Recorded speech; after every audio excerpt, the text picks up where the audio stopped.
Seven times Donald Trump man crushed on Vladimir Putin. After a year in office, President Trump's man crush on Vladimir Putin is an unrequited love affair, long on lies, legal charges and unfulfilled promises. While unstinting in his admiration for the Russian president, Trump is ineffectual in delivering the policy results desired by his Moscow pen pal. As the advice columnists say, can this relationship be saved? The Trump-Putin bromance is no casual fling.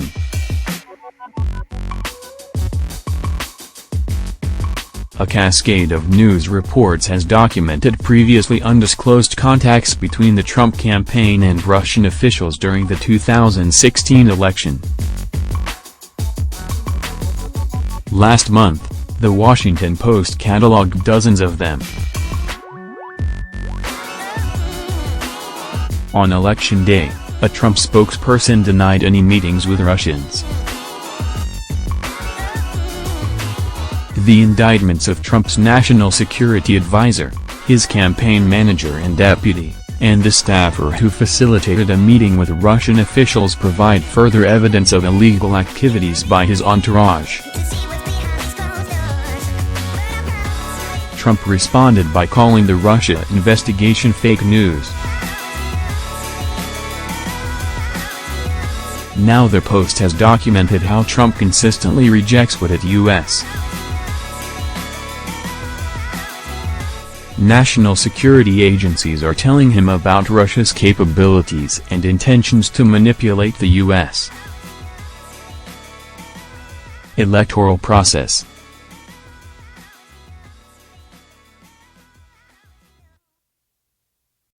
It is, as the Post points out, a situation without precedent in American history, a president who refuses to accept what even many in his administration regard as objective reality about the actions of a foreign adversary.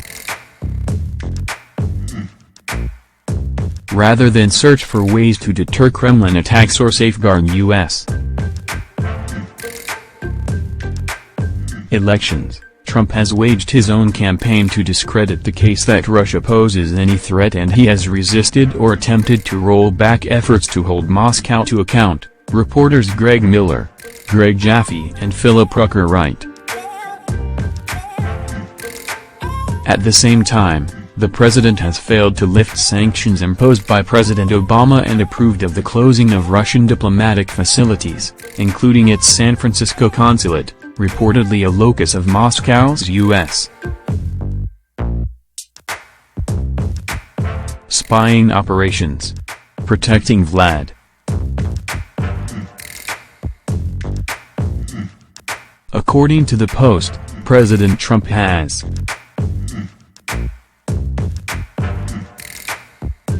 never convened a meeting of his national security advisors about the question of Russian interference. Told in early January 2017 that members of his incoming cabinet had already publicly backed the intelligence report on Russian election meddling, President-elect Trump shot back, "So what?"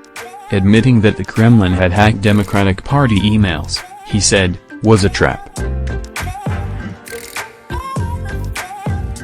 Rebuked U.S.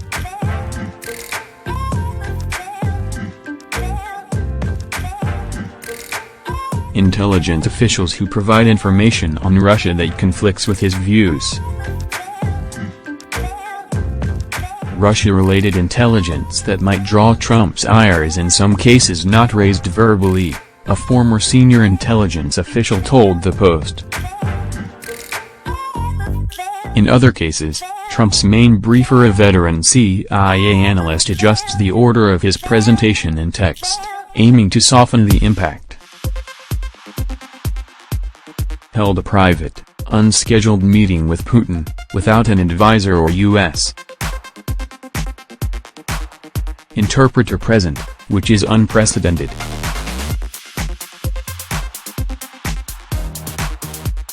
agreed with Putin about the outlines of a cooperative cybersecurity plan, which Sen.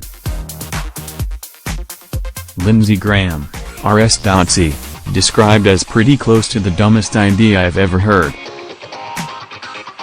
Reiterated America's commitment to the defense of NATO allies in Europe only after National Security Advisor H.R. McMaster pushed him to do so.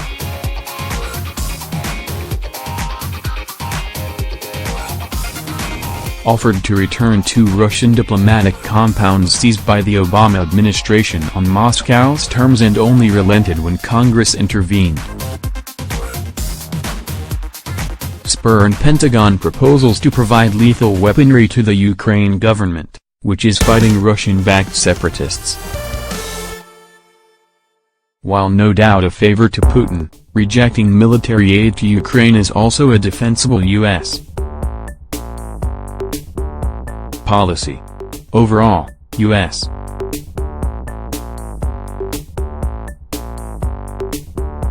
officials told the Post that the Kremlin believes it got a huge return on its investment in an operation that by some estimates cost less than $500,000 to execute and was organized around 2 main objectives: destabilizing the U.S. democracy and preventing Hillary Clinton, whom Putin despises, from reaching the White House. Putin has to believe this was the most successful intelligence operation in the history of Russian or Soviet intelligence, said Andrew Weiss, a former advisor on Russia in the George H.W. Bush and Bill Clinton administrations, who is now at the Carnegie Endowment for International Peace.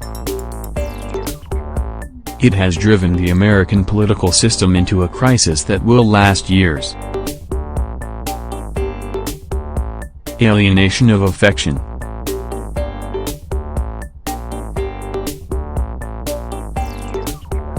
At the same time, Trump's failure to lift sanctions has alienated Moscow's affection.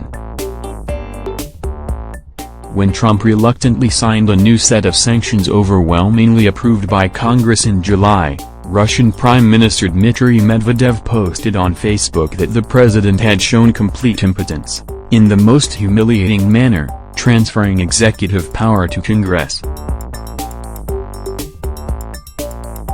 In early September, Putin mocked the idea he had a special relationship with the U.S. president with a gendered poke at Trump's masculinity. "Trump is not my bride," Putin said, "and I am not his groom." Coming from a black athlete or a female senator, such a biting remark would no doubt provoke a presidential tweet storm. Coming from his Slavic man crush, crickets.